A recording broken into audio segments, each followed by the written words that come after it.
दोस्तों नमस्कार। आज हम देखेंगे RGB, QRS, IP magnet valve, IP काक तथा LNT काक और RGB काक के बारे में और इसके कार्य प्रणाली को भी समझेंगे। इन काक के बंद रहने पर लोगों में क्या प्रभाव पड़ेगा ये भी हम समझेंगे। जैसा कि आप जान रहे हैं ये BP पाइपलाइन है। BP पाइपलाइन जो 5 kg से चार्ज रहता है उसी पाइपलाइन पर ही RGB और IP मैग्नेट वाल्व, IP काक, LNT काक उसी पाइपलाइन पे जुड़े हुए हैं। RGB जो जिसकी सेटिंग जो है 2.8 से 4.2 है। 2.8 प्रेशर पर BP के 2.8 प्रेशर पे RGB कट आउट होता है और 4.2 पे कट इन होता है। RGB का काक खुला होने पर BP पाइपलाइन का जो प्रेशर है वो RGB तक पहुंचता है और RGB BP प्रेशर को सेंस करते हुए अपने इंटरलॉक को लगाता और हटाता है। और जब BP प्रेशर 2.8 से कम हो जाता है तो ये अपना इंटरलॉक हटा लेता है और जब 4.2 से अधिक होता है तो अपना इंटरलॉक पुनः सेट करता है। और CCLS फ्यूज से जो सप्लाई जा रही थी QRS के लिए उसको ब्रेक करता है और जोड़ता और तोड़ता है ये इंटरलॉक। जब RGB प्रेशर सेंस करते हुए BP प्रेशर सेंस करते हुए 4 से अधिक होता है, 4.2 से अधिक होता है तो अपने इंटरलॉक को सेट करते हुए QRS को एनर्जाइज कर देता है। चूँकि हम जानते हैं QRS का नॉर्मली पोजीशन एनर्जाइज ही है। जब ये एनर्जाइज रहता है QRS तो Q51 को जाने वाली सप्लाई पे जो लगा हुआ इंटरलॉक है उसको हटा के रखता है। उसका नॉर्मली क्लोज इंटरलॉक हटा रहता है QRS के एनर्जाइज रहने से, इसलिए Q51 डी एनर्जाइज रहता है और B2 वाल्व पिकअप नहीं हो पाता है, एनर्जाइज नहीं हो पाता, जिससे कि नॉच रिग्रेशन नहीं हो पाता है। जैसा कि हम GR सर्किट में देखे थे कि CCPT से जो सप्लाई आती है B2 वाल्व के लिए उसमें Q51 का इंटरलॉक नॉर्मली ओपन इंटरलॉक लगा हुआ है। जब Q51 एनर्जाइज हो जाएगा तो नॉच का रिग्रेशन करा देगा। QRS के एनर्जाइज होने पर Q51 डी एनर्जाइज रहता है और QRS के डी एनर्जाइज हो जाने पर Q51 एनर्जाइज हो जाता है। और QRS RGB से लिंक है। जब प्रेशर 2.8 से कम होता है प्रेशर BP प्रेशर तो RGB अपना इंटरलॉक हटा करके QRS को डी एनर्जाइज कर देता है और जब प्रेशर BP प्रेशर बढ़कर 4.2 हो जाता है तो अपना इंटरलॉक RGB अपना इंटरलॉक सेट करता है और QRS को एनर्जाइज कर देता है और QRS एनर्जाइज होकर के Q51 को डी एनर्जाइज कर देता है और नॉच का रिग्रेशन रुक जाता है। यदि हम RGB सेंसर तक पहुंचने वाले पाइपलाइन पर लगा हुआ काक जो RGB काक कहलाता है इसको बंद कर दें तो BP प्रेशर आगे जाएगा ही नहीं, जिससे RGB प्रेशर को सेंस कर नहीं पाएगा और वह BP प्रेशर को जीरो मानते हुए अपना इंटरलॉक हटाए रखेगा और QRS डी एनर्जाइज रहेगी और Q51 परमानेंटली एनर्जाइज रहेगी, जिससे टोटल लॉस मिलेगा। इसीलिए TSD कहती है टोटल लॉस मिलने पर RGB के कटआउट का खुला होना सुनिश्चित करें। अब ये RGB का कार्य था, इसके आगे हम समझते हैं IP मैग्नेट वाल्व तथा IP काक के बारे में। CCPT से आने वाली जो सप्लाई है, जो पुराने कन्वेंशनल लोगों में IP मैग्नेट वाल्व को सप्लाई जाती थी वो CCPT फ्यूज के थ्रू जाती थी, लेकिन अभी जो मॉडिफाइड न्यू लोगो आ रहे हैं कन्वेंशनल के उसमें IP मैग्नेट वाल्व को जाने वाली सप्लाई CCLS फ्यूज से जाती है।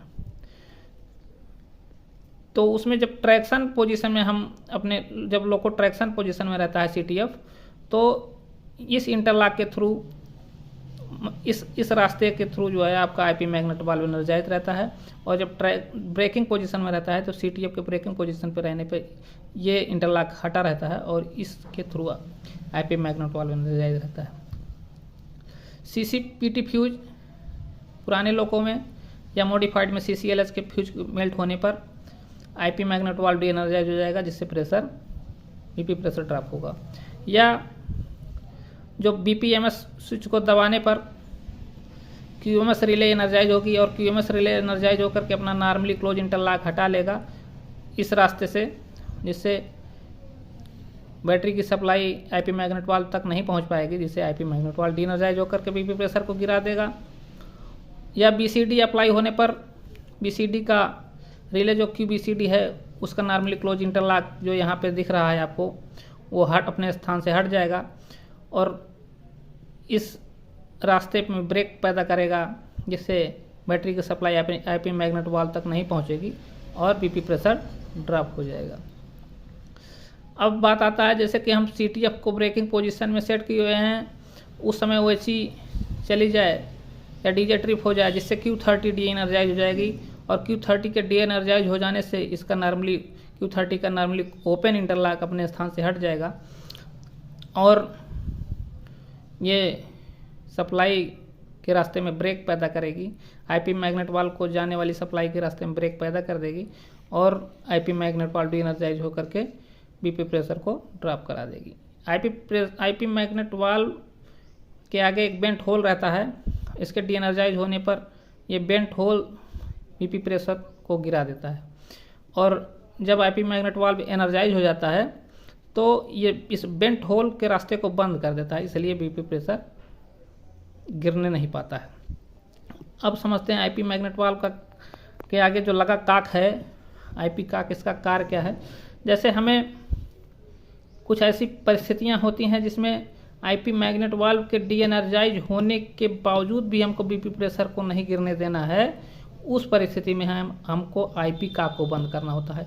यह परिस्थिति तब बनती है जैसे कि हमको डेड लो को ले जा रहे हैं, तो उसमें तो BP पाइप जो है आगे वाले लोको से जुड़ा रहता है, लेकिन चूँकि डेड लोको में बैटरी ऑन नहीं है, HV 0 पे रहता है इस और DJ भी खुला रहेगा, तो ये सब सारे रास्ते ब्रेक रहते हैं और बैटरी भी बंद रहता है, तो ये IP magnet valve de energize रहता है।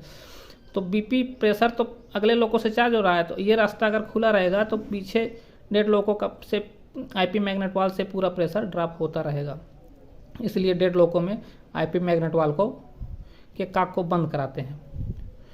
और जैसे कि BCD माल फंक्शनिंग कर रहा है या BPMS का रिले QMS माल फंक्शनिंग कर रहा है, उस समय भी हमको IP काक को बंद करना होता है। या मल्टी लोको में पिछले लोको के IP काक को भी बंद करना होता है, हालांकि उसमें IP मैग्नेट वाल्व एनर्जाइज रहता है, फिर भी संरक्षा को ध्यान में रखते हुए इसको बंद किया जाता है। जो है जब भी BCD अप्लाई हो तो आगे के लोको से ही प्रेशर गिरे, इसके लिए जो है, या फिर BPMS दबाने पर प्रेशर आगे के ही लोको से गिरे, इसलिए पीछे वाले लोको का जो है ट्रेलिंग लोको का IP काक को बंद कराया जाता है। ये था IP मैग्नेट वाल्व तथा IP काक के बारे में। अब समझते हैं हम LNT काक के बारे में। जैसा कि हम जानते हैं, जब हम A9 को रिलीज पोजीशन पर रखते हैं तो BP प्रेशर 5 kg से चार्ज होता है।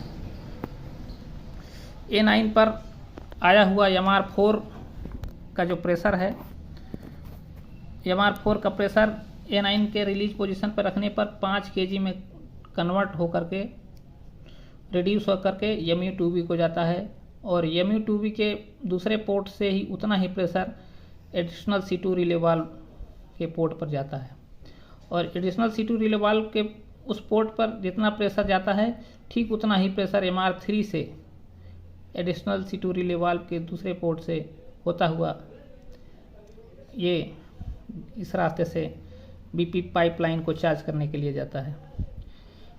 यदि हमारा BP पाइप का प्रेशर 0 है और हम A9 को रिलीज पोजीशन पर रख दिए हैं तो BP पाइप 5 kg से चार्ज होगा। यदि हम इस रास्ते को खुला छोड़े हैं तब, LNT काक को खुला छोड़े हैं तब, यदि हम BP पाइपलाइन का प्रेशर 0 है और LNT काक को बंद कर दिए हैं, भले ही हम A9 को रिलीज कर दें, वो प्रेशर चार्ज नहीं होगा। या जितना भी प्रेशर है BP लाइन में उतना ही रहेगा जब हम इसको बंद कर देंगे, उससे आगे चार्ज नहीं होगा और कम होता जाएगा, जो कि गाड़ी में लीकेज की वजह से बीपी प्रेशर 4 तो हो नहीं रहा और लीकेज की वजह से प्रेशर डाउन होता जाएगा। एलएनटी काक का मुख्य कार्य पीपी प्रेशर को चार्ज होने वाले जो पाइपलाइन है, जो चार्ज करने के लिए जो पाइपलाइन जा रहा है उसको उसके रास्ते को बंद करना और खोलना है। जब इसको हम बंद कर देंगे तो बीपी चार्जिंग नहीं होगा और जब इसको खोल देंगे तो A9 के पोजीशन के अनुसार बीपी चार्जिंग होगा। एलएनटी काक का मुख्य कार्य यही है।